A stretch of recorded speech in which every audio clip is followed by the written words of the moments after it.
I'm quoting from him here. Okay. One of the most common arguments against AI safety is here's an example of a time someone was worried about something, but it didn't happen. Therefore, AI, which you are worried about, also won't happen. I always give the obvious answer. Okay, but there are other examples of times someone was worried about something and it did happen, right? How do we know AI isn't more like those? So specifically, he is arguing against is every 20 years or so you get one of these apocalyptic movements, and this is why we're discounting this movement. This is how he ends the article, so people know this isn't an attack piece. This is what he asked for in the article. He says, conclusion, I genuinely don't know what these people are thinking. I would like to understand the mindset of people who make arguments like this, but I'm not sure I've succeeded. What is he missing, according to you? He is missing something absolutely giant in everything that he's laid out. And it is a very important point, and it's very clear from his write-up that this idea had just never occurred to him. Would you like to know more? Hello, Simone. I am excited to be here with you today. We today are going to be creating a video reply / response to an argument. Scott Alexander, the guy who writes Astral Codex 10 or Slate Star Codex, depending on what era you were introduced to his content, wrote about arguments against AI apocalypticism, which are based around, it'll be clear when we get into the piece, because I'm going to read some parts of it. Now, I should note, this is not a Scott Alexander is not smart or anything like that piece. We actually think Scott Alexander is incredibly intelligent and well-meaning, and he is an intellectual who I consider a friend and somebody whose work I enormously respect. And I am creating this response because the piece is written in a way that actively requests a response. It's like, why do people believe this argument when I find it to be so weak? Like one of those, what am I missing here kind of things. Yeah, what am I missing here kind of things. He just clearly, and I like the way he lays out his argument because it's very clear that, yes, there's a huge thing he's missing.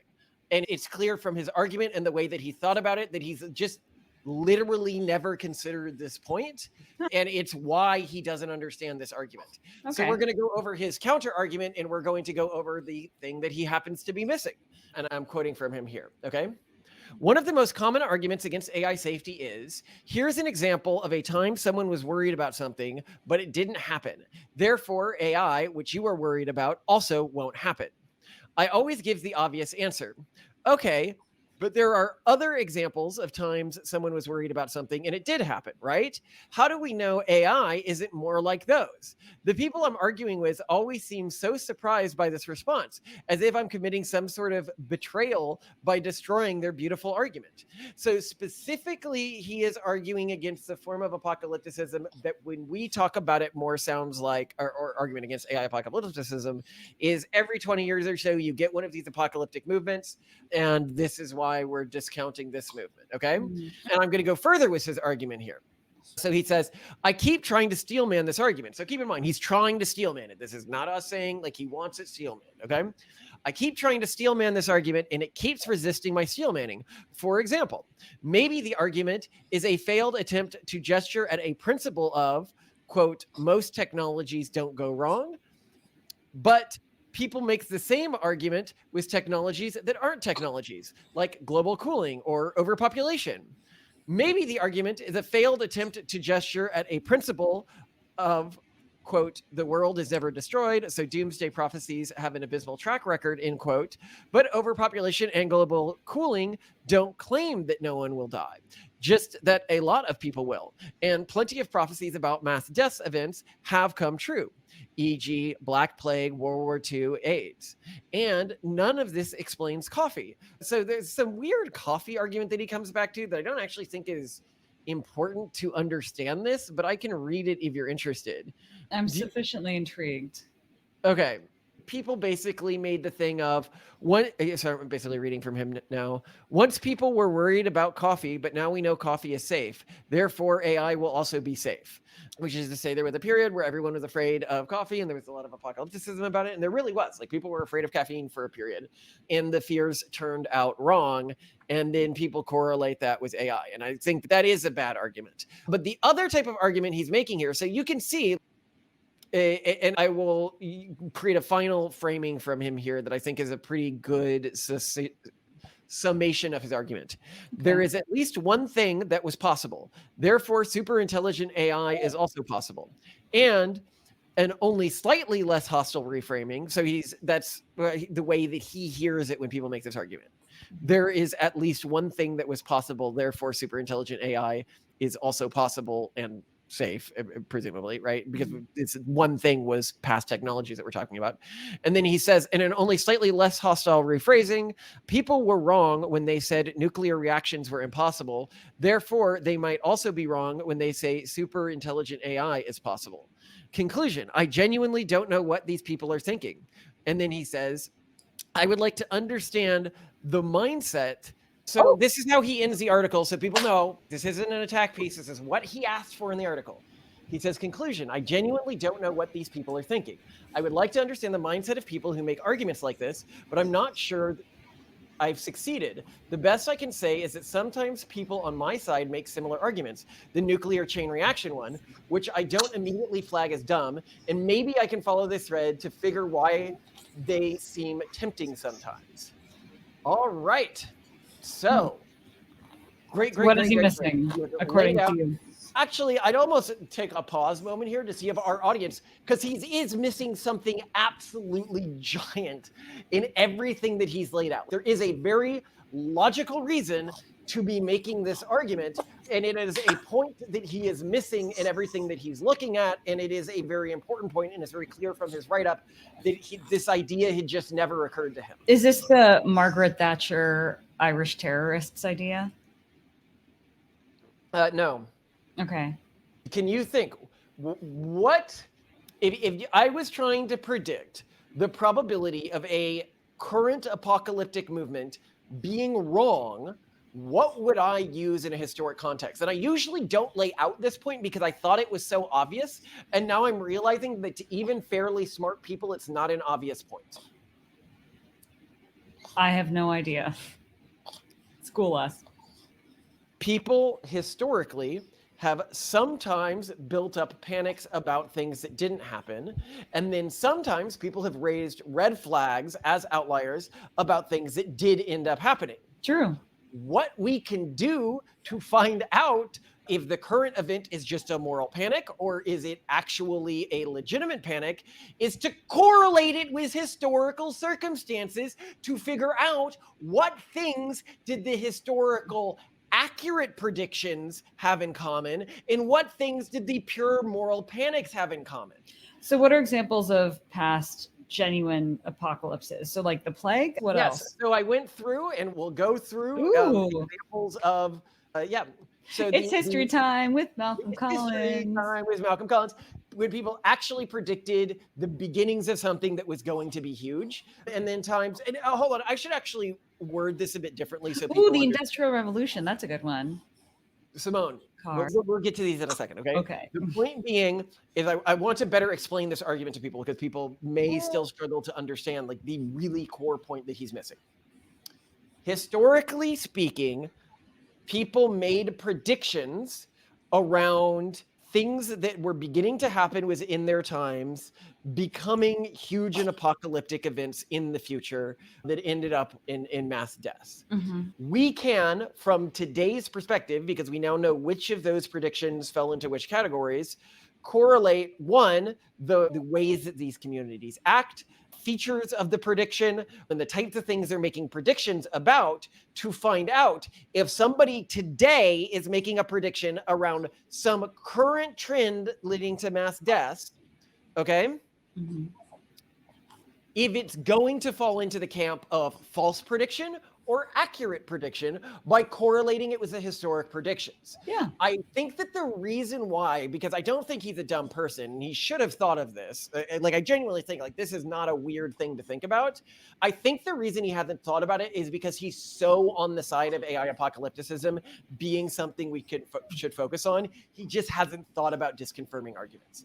And when you begin to correlate AI apocalypticism with historic apocalyptic movements, it fits incredibly snugly in the false fear category. So let's go into the historic predictions, okay? So the times when they were accurate, all right, were predictions around the Black Plague, predictions around World War II, predictions around AIDS, predictions around DDT, predictions around asbestos, predictions around cigarette smoking, Native American warnings around Europeans. Okay. All apocalyptic predictions which ended up becoming true. Now let's go through all of the ones that were incorrect, that developed freak out almost religious communities around them. Splitting of the Higgs boson. People thought that would cause a black hole. I remember that. Yes. The Industrial Revolution. That was a huge one right there. I don't know. That did precipitate the beginning of demographic collapse. It wasn't a problem for the reason people thought it was a problem. Okay. They thought no one would have any jobs anymore. That was the core fear on the Industrial Revolution, if you remember, and we'll get more into that. The speed of trains, the reading, we could get to more on the Industrial Revolution if you want to park it as an edge case. The reading panic. A lot of people don't know there was a reading panic. Everyone thought that reading would destroy people and that all of these young women were becoming addicted to reading, and they very much in the way that we today. Yeah, there was this fear that was called like reading madness. Oh. A girl would get really into reading, and today we just call that being most a nerdy young woman. Video game violence. Yeah. This is one I didn't know about because I went in to try to create as comprehensive a list of all these as possible. The telegraph. Critics believe that the telegraph would lead to a decline in literacy, destroy the postal service, and contribute to moral decay. I guess destroy the postal service eventually, but amazing. Anyway, radio. Critics warn that radio would lead to a decline in literacy, encourage mindless entertainment, and foster a culture of violence. So for those that aren't aware, no, literacy has broadly risen since the radio was introduced. The printing press. There was significant fear that the printing press would spread heretical ideas, misinformation. Didn't it precipitate the Reformation? Yeah, so I guess the printing press we can put in the maybe category. Legit, come on, legit, yeah. The spinning wheel. No, not really. The printing press really only moved things forwards. The people who were afraid of the printing press. We liked the Reformation, but it still did cause it. It was the beginning of No, but this doesn't fall into the category of false predictions. Oh, okay. So this is like a fascist saying, I'm afraid that other people might have access to information, which has given me power. That's not, no. The spinning wheel. This was in the 13th century. People thought the spinning wheel would lead to the collapse of civilization. Then there was when coffee was introduced to Europe in the 16th century. And I said it was met with suspicion and resistance. Some religious and political leaders feared that coffee houses would become centers of political dissent and immoral behavior. In 1674, the Women's Petition Against Coffee in England claimed that coffee made men impotent and was a threat to family life. And yeah.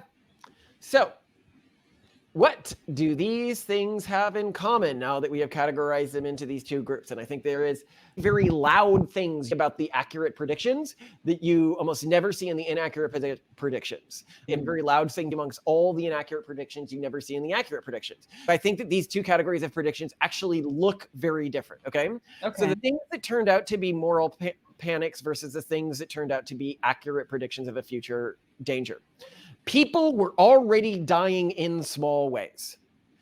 With the real ones. Yes. Every single time it has been an accurate prediction, whether it's the AIDS or it's the small batches of people dying. It's a sign shit's about to go down. Yeah, but we haven't had a single AI turn rogue and start murdering people yet. Like we've had machines break in factories. I think like a robotic arm accidentally killed someone in a Tesla factory, but it wasn't like malicious. It wasn't like trying to kill the person. No, there are factory deaths all the time. And of course, fewer today than ever before, probably.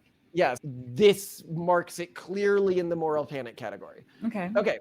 Ones that turned out to be wrong are very often tied to a fear of people being replaced by machines. Yeah, technology. It seems that's the biggest theme is this new invention is going to ruin everything. So historically, we've seen that has never happened.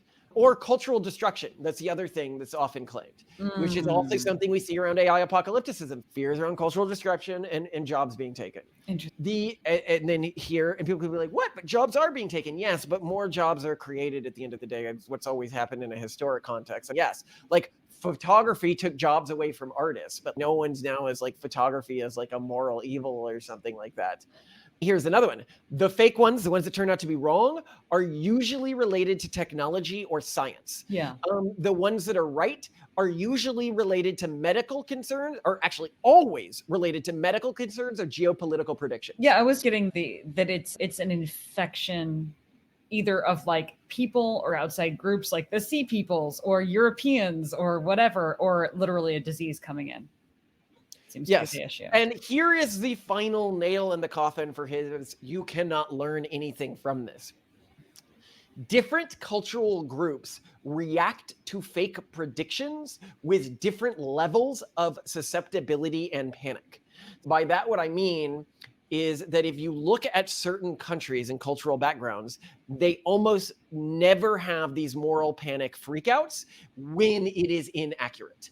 Okay. So you're saying like you look at China and China's not shitting a brick about this thing. Yeah, China is not very susceptible to moral panic. Most East Asian countries are. So India isn't particularly susceptible. China isn't particularly susceptible. Japan isn't particularly susceptible. And South Korea isn't particularly susceptible. They just historically have not had. And I remember I was talking with someone once, and then they came up with like some example of a moral panic in China. And then I looked it up and it like wasn't true. So if you're like, no, here's some example of when this happened in China historically, like the Boxer Rebellion or something like that. I'm like, no, that was not a moral panic. That was or the Opium Wars. Like the Opium Wars were an actual concern about something. Yeah, people. It was a batches of people dying issue, which was a real problem.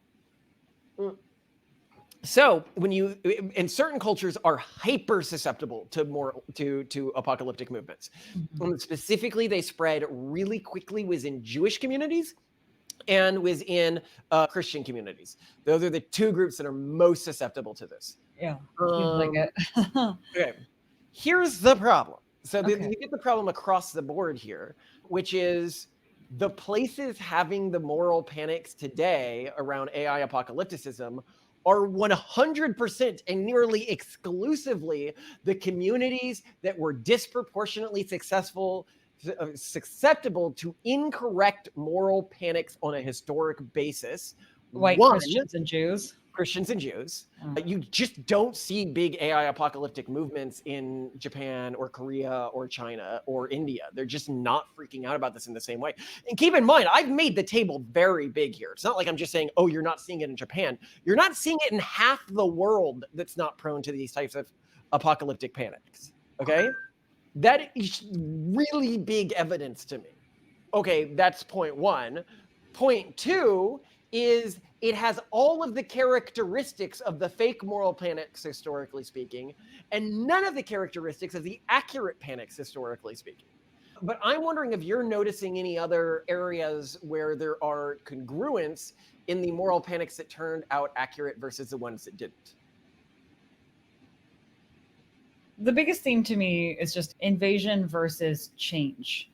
Like a foreign agent entering seems to be a bigger risk than something fundamentally changing from a technological standpoint, which is not what I expected you to come in with. So this is surprising to me.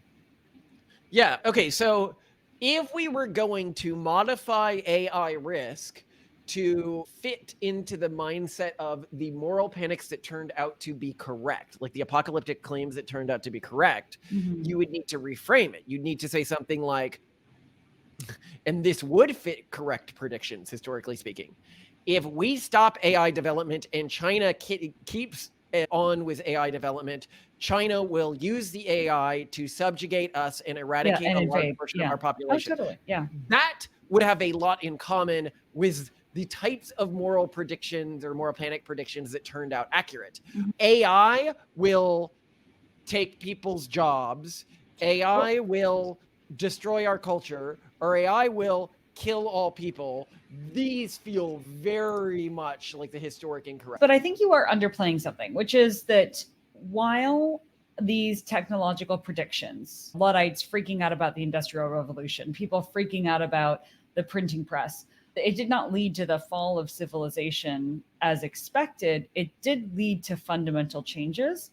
And AI will absolutely lead to fundamental changes in the way that We people don't live argue with and that. work. I don't And argue. Have we ever argued that AI is not going to fundamentally change human civilization? We have multiple episodes on this point. yeah, Okay. yeah, We say it's going to fundamentally change the civilization. It's going to fundamentally change the economy. It's going to fundamentally change the way that we even perceive humanity and ourselves. None yes. of that is stuff that we are arguing against. We are arguing against the moral panic around AI killing everyone and the Mhm. need to delay AI advancement Yeah, over that moral panic. yeah, Um, that is fair.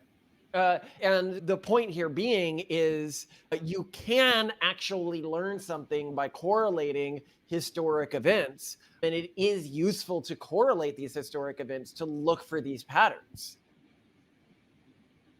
Yeah. Which I find really interesting in terms of so, and it makes sense. Like with the Industrial Revolution, like with the spinning wheel, whenever you see something that is going to create like an economic and sociological jump for our civilization, and there are going to be a Luddite reaction movement to it. Never historically has there been a technological revolution without some large Luddite reaction. The only and it's not even that weird because actually, if you look historically, Luddite movements often really spread well within the educated bourgeoisie that was non-working. That group just seems really susceptible to Luddite panics. But I can tell you what, growing up, I never expected the effective altruist community and the rationalist and the singularity community to become sort of Luddite cults like that. I also never expected many so-called rationalists to turn to things like energy healing and crystals, but here we are. So here we are. That's why we need to create a successor movement. And I really personally do see the pronatalist movement because I look at the members of the movement and like at the pronatalist conference that we went to, and this happening again this year, a huge chunk of the people were former people in the rationalist community and disaffected rationalists. And the young people I met in the movement were exactly the profile of young person. As I said, it's a hugely disproportionately autistic movement who, when they were younger, or when I was younger, would have been early members in the rationalist EA movement. And so we just need to be aware of the susceptibility of these movements to one, mystic grifters who, like you had with our episode, if people want to watch it, it's on the cult leverage. Or two, if they're not mystic grifters, on forms of apocalypticism. And I should note, and people should watch our episode, they're like, when you talk about the world fundamentally changing because of fertility collapse, like how is that different from apocalypticism? We have an episode on this if you want to watch it. But the gist of the answer is we predict things getting significantly harder and economic turnover, but not all humans dying. The nature of our predictions, and this is actually really interesting, and it's something from a historic perspective in the wrong movements. The nature of our predictions say you need to, if you believe this, adopt additional responsibilities in terms of the fate of the world, in terms of yourself. Having kids is a huge amount of work. AI apocalypticism allows you to shirk responsibility because you say the world's going to end anyway. I don't really need to do anything other than build attention, i.e., build my own reader base or attention network towards myself, which is very successful from a mimetic standpoint at building apocalyptic panic. Because if somebody donates to one of our charities, 90% of the money needs to go to making things better. If you donate to an AI apocalypticism charity, most of the money is just going to advertising the problem itself, which is why these ideas spread. And that's also what you see historically is panics. Well, my concern too is a lot of these projects that have been funded as part of X-Risk philanthropy, the only people consuming them are the EA community. So these things aren't reaching other groups. And we saw this also at one of the dinner parties we hosted. One of our guests was the leader of one of the largest women's networks of AI developers in the world. Mm-hmm. And a bunch of other people there were literally working in AI alignment.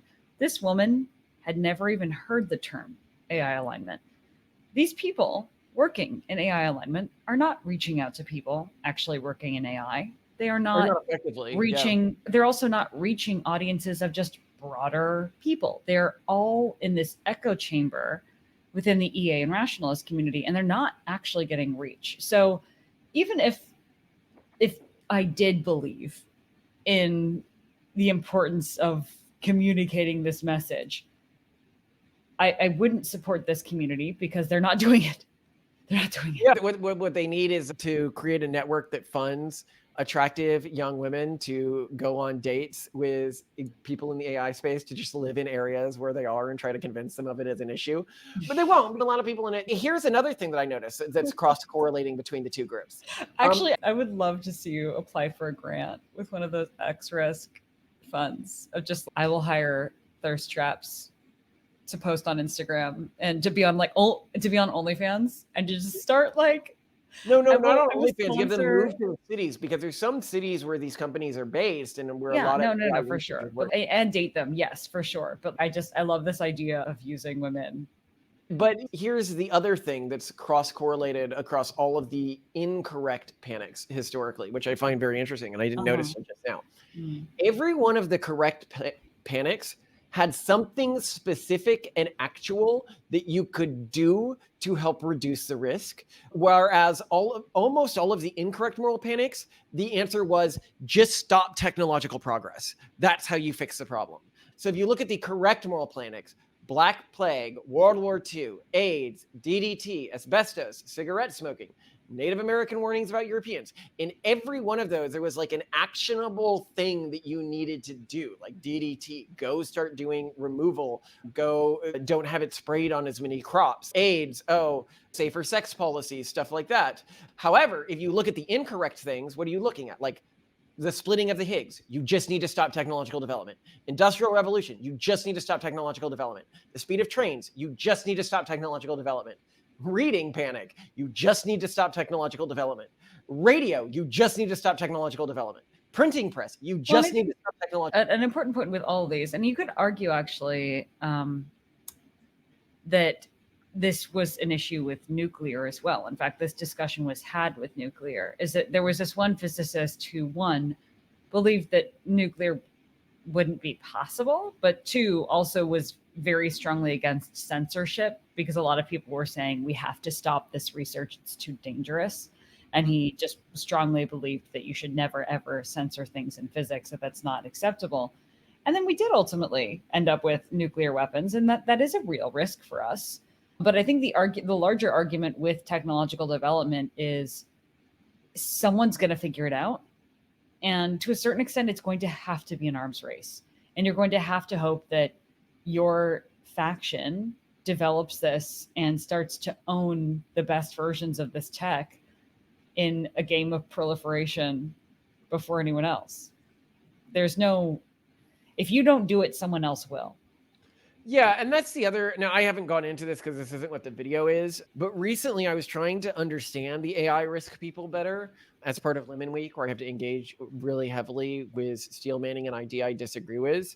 And one of the things I realized was a core difference between the way I was approaching this intellectually and they were, is I just immediately discounted any potential timeline where there was nothing realistic we could do about it. An example here would be in a timeline where somebody says AI is an existential risk, but we can remove that risk by getting all of the world's governments to band together and prevent the development of something that could revolutionize their economies. Because that won't happen.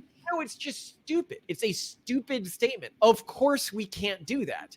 If we live in a world where if we can't do that, AI kills us in every timeline, I don't even need to consider that possibility. It's not meaningful on a possibility graph because there's nothing we can do about living in that reality. Therefore, I don't need to make any decisions under the assumption that we live in that reality. It's a very relaxing reality.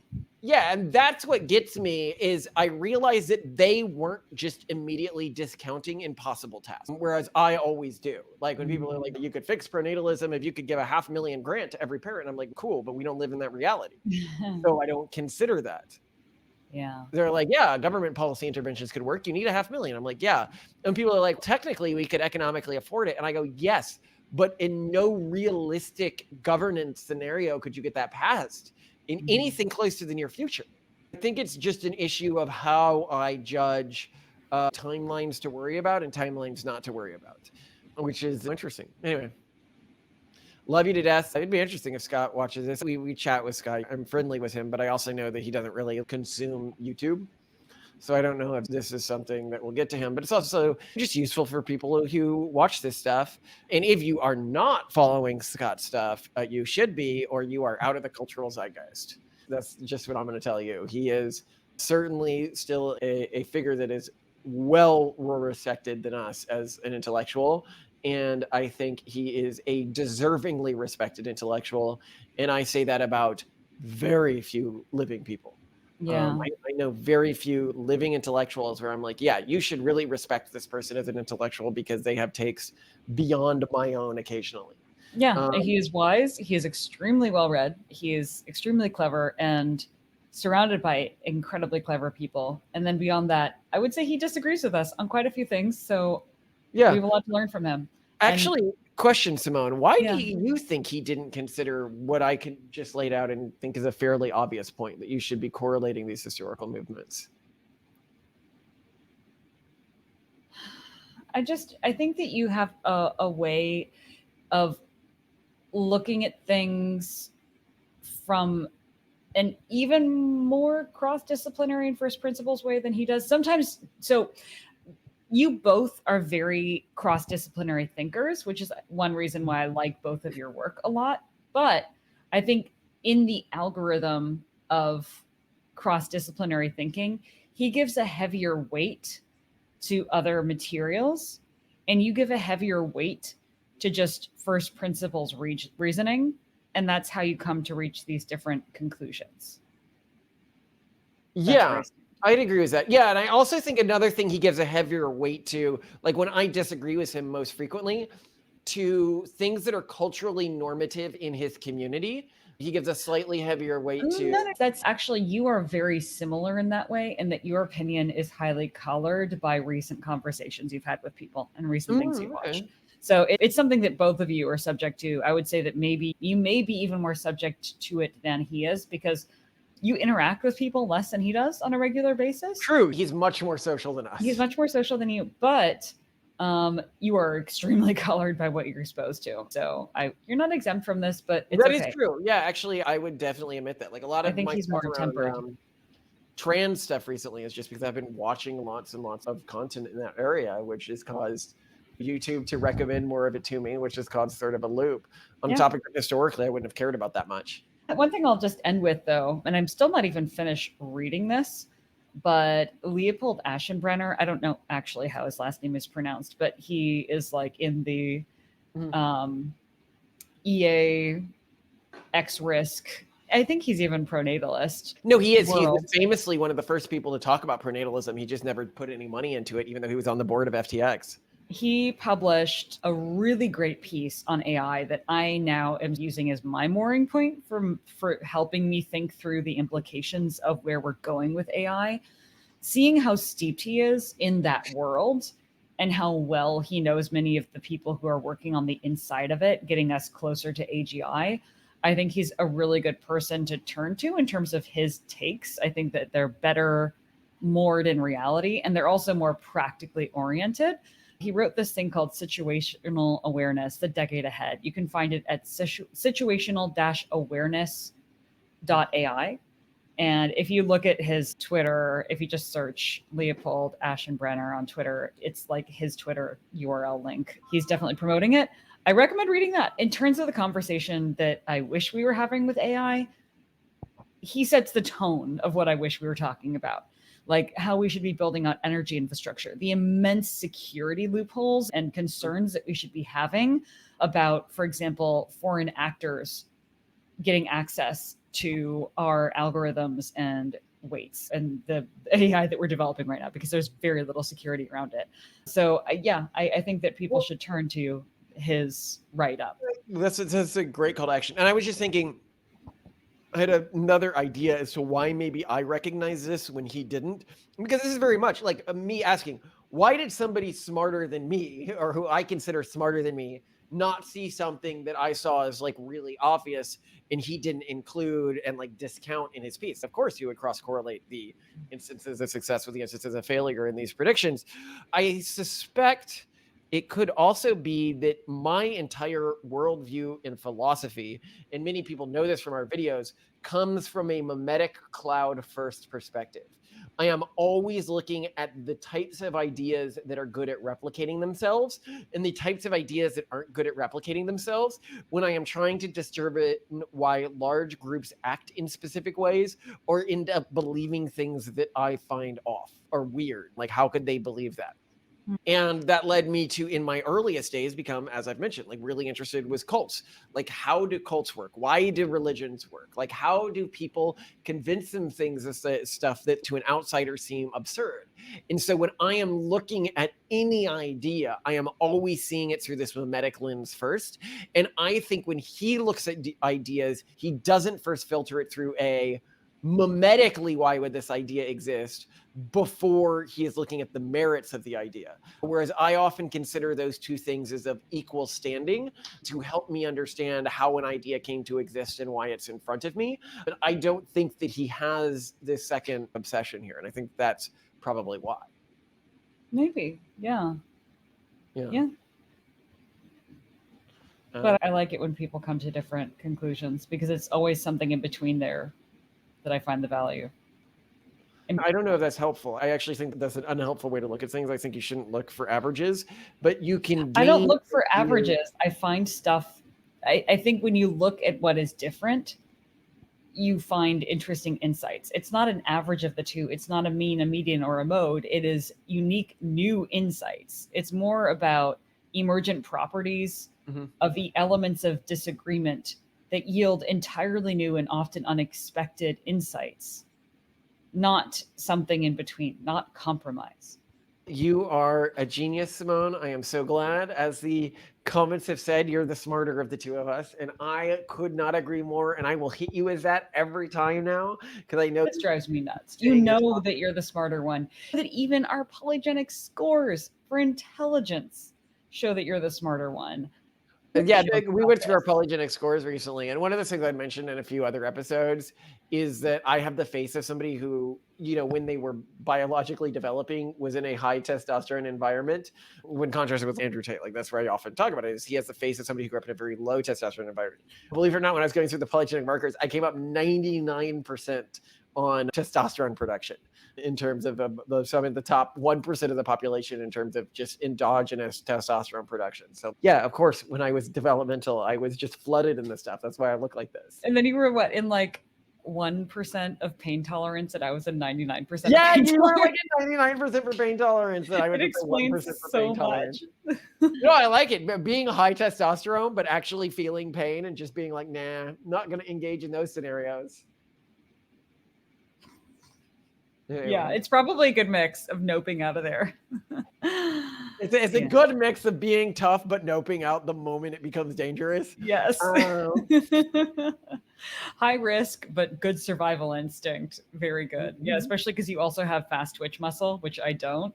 When you nope out of a place, about real fast. Simone has this joke about me being able to like bamf out of a situation whenever, like Nightcrawler, whenever something dangerous happens. You know, it's like I'm 20 feet away somewhere else. Like, yeah, like I turn and he's just gone, and like a car is hurtling toward me.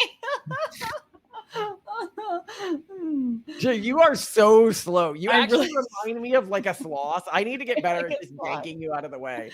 You literally have to pull me because I'm like when cars are coming at us because like she started crossing the road and she like didn't expect. She cannot like speed up above a fast walk. But I hate moving so quickly. I'm also like contemplating, do I want to die or should I try to move? You really come off that way. Yeah. I do. Got Nightcrawler have a bamf over, got a bamf back to grab you. God. I'm gonna die. Yeah. I love you. There. I love you so much, Simone. You're amazing. Hey, I would love to get the slow cooker started on the tomatoes and meat that I got. But you still have about 2 days worth of the other stuff. Right? Yeah, but it's easier to just freeze this stuff if I do it all at once now. And then I can also do it overnight. I can also leave it cooking for a few days. All right. I can do that. Do I have time to make biscuits or muffins, cornmeal muffins? Yeah. If I go down right now, I can make cornmeal muffins. Would you like cornmeal muffins? I'm okay with that. Yeah. Okay. You're so nice. Cornmeal goes great with slow cooked beef. And you're still going to have the slow cooked beef that you made earlier this week, right? I'm heading down. She's asleep on my lap. I don't want to. Look, she's like, bleh, but I'll She get up. loves mommy. She loves sleeping. I love you so much, Simone. You're a perfect mom. I love you too, Malcolm. And you got to get that pouch so you can get that pocket on. Okay, Do you want me to order it right now? No, I need to contemplate whether or not we should spend money on that or new carbon monoxide detectors. No, you're getting the new carbon monoxide detectors. Just let me get this for you as a gift, okay? Here, I'm getting it right now. It's $19. I'll get it with my money, okay? I just got it. No, it was my money. I'm the one who's demanding that you get a pocket because I'm so freaking annoyed at you walking around without a pocket. All right, Malcolm. It is annoying, Simone. It causes me dissatisfaction. So okay. I will see you downstairs with my corn muffin hands ready to go. Okay. Love you. Bye. I guess you could call it the Dunning-Kruger trap, where, you know, the Dunning-Kruger effect is where people who know less about something feel more confident about it, right? What happened? You just noped right out of there.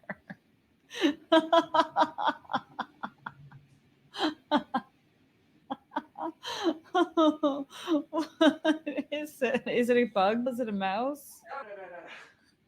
No. It was the beer. It was the beer that you knocked over yesterday.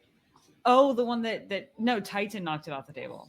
Oh, and you're like, you better not open that one. That's what just happened. Oh God. Okay. Whoops.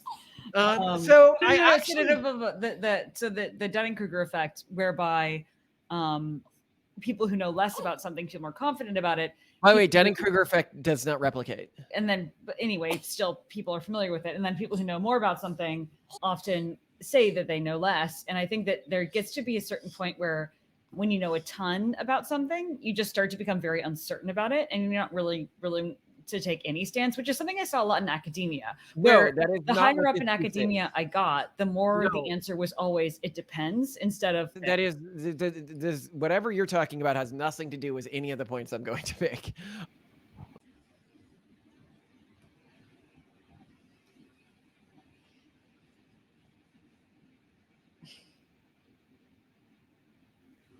See if you smile when Daddy appears on the screen. Daddy? Look at that. It's Daddy. She doesn't see. She doesn't see. I haven't gotten her eyes on the screen. She's got to look at the screen. Do you recognize me at all? I don't know if they can recognize things on screens in the same way that adults can. I don't know either. Yeah, she doesn't seem to be focusing on it. So yeah, she doesn't. She can't see me. Oh well, really, it's okay. We love you anyway. I will get us started here. I will pull this aside. How could you tell that it was bad at creating websites, by the way? Because it, after you buy a domain, will like literally take the names of your domain, like the words within it, and then assume that based on, okay, for example, because I got pragmatistfoundation.org, they're like, oh, you're a pragmatic foundation and you're .org, so you're a nonprofit. And so here's a nonprofit website for a foundation that likes pragmatism. And then it made up copy based on that and had a picture of kids sitting at desks and with something like creating solutions that are pragmatic, which is not terribly far off, but it doesn't sound so bad. No, it's not so bad. It's just, in case people are wondering, the reason why we're looking at buying websites right now is one, we needed to get the .org for the Pragmatist Foundation because people were emailing the wrong address because we have .com for that. But also, I've been thinking about building a website for the Techno-Puritan religion and seeing if I can get it registered as a real religion, which would be pretty fun, especially if I'm able to put religious wear in there. Like you always have to be armed. It was within specific constraints to see if you can get religious exceptions for, which I do believe there is a religious mandate for concealed carry and stuff. That would be interesting from a legal perspective. It'd be funny if we had like a religious mandate for always having to carry ceremonial sloths with us. Just like, but it's my religious sloth. You can't let me not go to your restaurant wearing it. You want to enshrine specific rights that people would want. I think you can do Yeah. stuff around sorts of data privacy and stuff like that makes sense within a religious context to us, but also provide a legal tool to people who want the access to this stuff. That could be interesting. Which also helps the religion spread, so that'd be fun. Yeah. All right, so Let's do it. I am opening this up here. All right. Ooh. What are you doing, Wiggles? Okay. You better not let her wiggle. I better not. She's full of all the Wiggles.